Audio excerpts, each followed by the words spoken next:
Hi friends, എല്ലാവർക്കും പുതിയൊരു വീഡിയോയിലേക്ക് സ്വാഗതം. ഇന്നത്തെ വീഡിയോ നമുക്ക് എല്ലാവർക്കും ഇഷ്ടപ്പെടുന്ന ഒരു അടിപൊളി ഞണ്ട് റോസ്റ്റിൻ്റെ റെസിപ്പിയാണ്.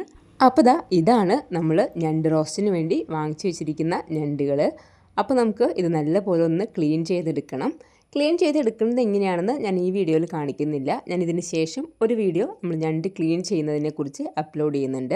അപ്പോൾ ഞണ്ട് ക്ലീൻ ചെയ്യാൻ അറിയാത്തത് കൊണ്ട് ഞണ്ട് വാങ്ങിക്കാതിരിക്കുന്ന ആരെങ്കിലും ഉണ്ടെങ്കിൽ ആ വീഡിയോ കണ്ടു കഴിഞ്ഞാൽ നിങ്ങൾക്കത് യൂസ്ഫുള്ളായിരിക്കും.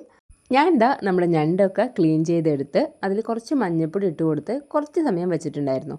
അതിനുശേഷം ഈ മഞ്ഞൾപ്പൊടിയൊക്കെ കഴുകി കളഞ്ഞതാ നമ്മുടെ ഞണ്ട് ഇവിടെ റോസ്റ്റ് ചെയ്യാനായിട്ട് റെഡിയാക്കി വെച്ചിട്ടുണ്ട്. ഇനി നമുക്ക് ഇതിലേക്ക് ആവശ്യമുള്ള ബാക്കി ഇൻഗ്രീഡിയൻസ് എന്തൊക്കെയാണെന്ന് നോക്കാം. സവാള, തക്കാളി, ഇഞ്ചി, വെളുത്തുള്ളി, പച്ചമുളക്, കറിവേപ്പില. ഇഞ്ചി, വെളുത്തുള്ളി, പച്ചമുളക് ചതച്ചിട്ടാണ് ചേർക്കുന്നത്. പൊടികളായിട്ട് മുളക് പൊടി, മല്ലിപ്പൊടി, മഞ്ഞൾപ്പൊടി, കുരുമുളക് പൊടി, കാശ്മീരി മുളക് പൊടി, ഉപ്പ്, ഗരം മസാല, പെരുംജീരകം, വറ്റൽമുളക്, പിന്നെ നമ്മുടെ കറിയിലേക്ക് ആവശ്യത്തിനുള്ള ചൂടുവെള്ളം, വെളിച്ചെണ്ണ. അപ്പോൾ ഇനി നമുക്ക് റെസിപ്പിയിലേക്ക് പോവാം. ഞാനിവിടെ ഞണ്ട് റോസ്റ്റ് ചെയ്യാനായിട്ടുള്ള പാത്രം സ്റ്റൗവിൽ വെച്ച് കൊടുത്തിട്ടുണ്ട്. നല്ലപോലെ പാത്രം ചൂടാക്കി കൊടുത്തതിന് ശേഷം നമുക്കിതിലേക്ക് വെളിച്ചെണ്ണ ഒഴിച്ച് കൊടുക്കാം. വെളിച്ചെണ്ണ തന്നെ ഒഴിച്ച് കൊടുക്കാനായിട്ട് ശ്രദ്ധിക്കുക. കുറച്ചധികം വെളിച്ചെണ്ണ ഒഴിച്ച് കൊടുത്തിട്ടുണ്ട്. അതിലേക്ക് നമുക്ക് പെരുംജീരകവും വറ്റൽമുളകും കൂടെ ഇട്ട് നല്ലപോലെ ഒന്ന് മൂപ്പിച്ചെടുക്കണം. അതിനുശേഷം ഇനി നമുക്കിതിലേക്ക് ഇഞ്ചി, വെളുത്തുള്ളി, പച്ചമുളക് ഇത് മൂന്നും കൂടെ ചതച്ച് ചേർത്ത് കൊടുക്കാം. അതിൻ്റെ കൂടെ തന്നെ കുറച്ചധികം കറിവേപ്പിലയും കൂടെ ചേർത്ത് കൊടുക്കുക. ഒരു മീഡിയം ഫ്ലെയിമിൽ വെച്ച് കൊടുത്തുകൊണ്ട് ഇതെല്ലാം കൂടെ നമുക്ക് നല്ലപോലെ ഒന്ന് മൂപ്പിച്ചെടുക്കണം.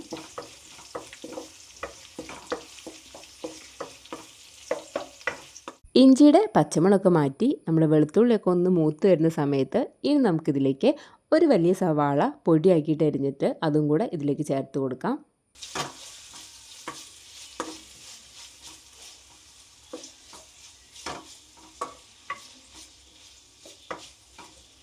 അങ്ങനെ നമ്മുടെ സവാളയൊക്കെ നല്ലപോലെ വഴറ്റി കിട്ടിയിട്ടുണ്ട്. സവാളയുടെ കളറൊക്കെ ചെറുതായിട്ടൊന്ന് ബ്രൗൺ ആയിട്ട് വന്ന് തുടങ്ങിയിട്ടുണ്ട്.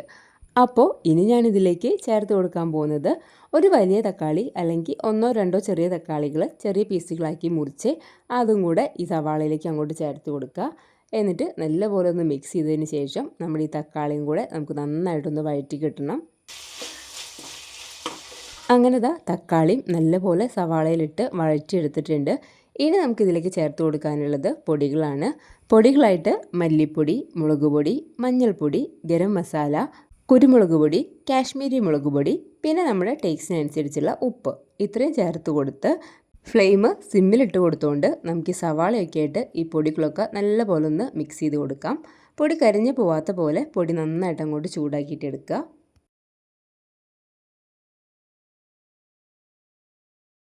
പൊടികളൊക്കെ നന്നായിട്ട് ചൂടായി കിട്ടിയിട്ടുണ്ട്.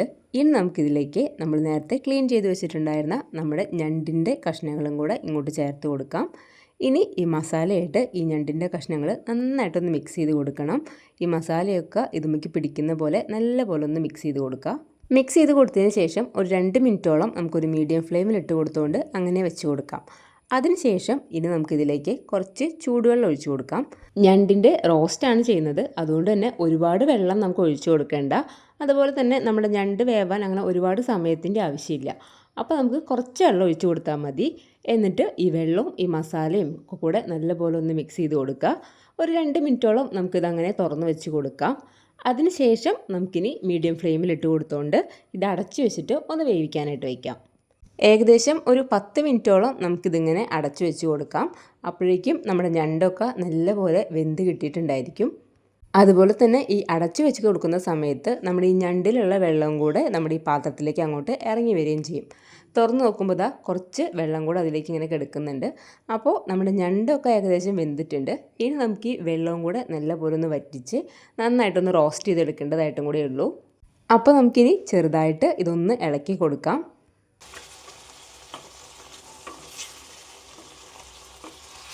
ഈ സമയത്ത് തന്നെ നമുക്കിതിലേക്ക് ഉപ്പോ മുളകോ എന്തെങ്കിലും കുറവുണ്ടോ എന്ന് നോക്കിയിട്ട് ആവശ്യമുണ്ടെങ്കിൽ അതും കൂടെ ചേർത്ത് കൊടുക്കാം. വെള്ളമൊക്കെ നല്ലപോലെ വറ്റി കിട്ടിയിട്ടുണ്ട്. നമ്മുടെ ഞണ്ട് റോസ്റ്റ് ഇവിടെ ഏകദേശം റെഡി ആയിട്ടുണ്ട്. വേണമെങ്കിൽ കുറച്ചും കൂടെ നമുക്ക് ഈ വെള്ളമൊക്കെ അങ്ങോട്ട് വലിച്ചെടുക്കാം. ഈ ഞണ്ട് റോസ്റ്റിൽ ഈ മസാല തന്നെ നിങ്ങൾക്ക് എന്തായാലും ഇഷ്ടപ്പെടും. മസാല തന്നെ കഴിക്കാൻ തന്നെ നല്ല അടിപൊളി ടേസ്റ്റാണ്. അങ്ങനെ ദാ നമ്മുടെ ഞണ്ട് റോസ്റ്റ് ഇവിടെ റെഡി ആയിട്ടുണ്ട്. ഇനി നമുക്ക് ഫ്ലെയിം ഓഫ് ചെയ്ത് കൊടുക്കാം. അപ്പോൾ എല്ലാവരും ഈ ഒരു റെസിപ്പി ഇതുപോലെ തന്നെ ഒന്ന് ട്രൈ ചെയ്ത് നോക്കുക. നിങ്ങൾക്ക് എന്തായാലും ഇഷ്ടപ്പെടും.